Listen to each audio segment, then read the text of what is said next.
Bonsoir, bonsoir à tous mes amis. Merci avec tout le monde qui est déjà abonné. Merci avec tout le monde qui peut le faire ça. Et grand merci. Je dis à venir avec une information qui est très importante. Avec tout le monde qui a consommé poisson, s'il vous plaît, pas consommer poisson. Parce qu'en Équateur, il y a pile de monde qui a mouru par coronavirus là. Et les gens ont jeté dans la mer. Il y a pile de poissons qui mourent, il y a pile de monde qui mourent. Nous allons partager une vidéo pour capable voir ça et pour capable voir ça que m'a dit là. Et n'a pas tout côté il y a un monde qui a monté un mort sur un bateau pour le jeter dans la mer. D'accord? Los amigos, que Dios les bendiga. Hoy estaba diciendo que hoy vine con una información que es muy importante, que en Ecuador que mucha gente está muriendo por el coronavirus y esa gente lo están botando en el mar.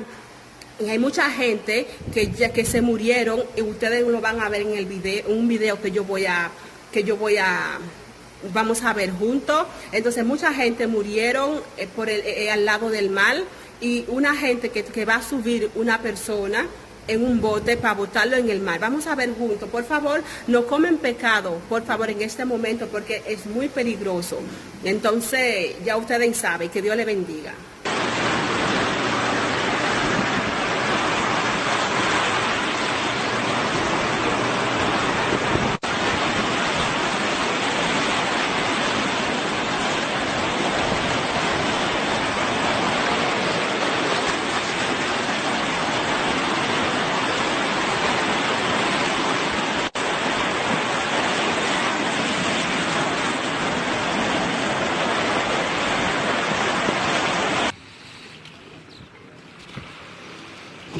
Señores del gobierno, preocúpense aquí por la gente de aquí de Pozora.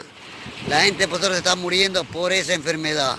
Y ustedes no se preocupan, están en su casa, comen bien, duermen bien y aquí no hay atención médica. Al señor se lo van a llevar a medio mar y ya lo van a tirar. Entonces, ¿por qué? Porque no hay cementerio, no hay casa, no hay nada. Lo van a tirar en medio mar. Vea, esto está pasando aquí en Pozora. Partage vidéo, hein?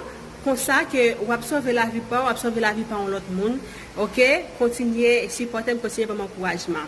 Comparte el video, mis amigos, para que otra persona lo pueda ver. Así puede salvar la vida tuya y la vida de otra persona. Que Dios le bendiga. Que vos bendiga.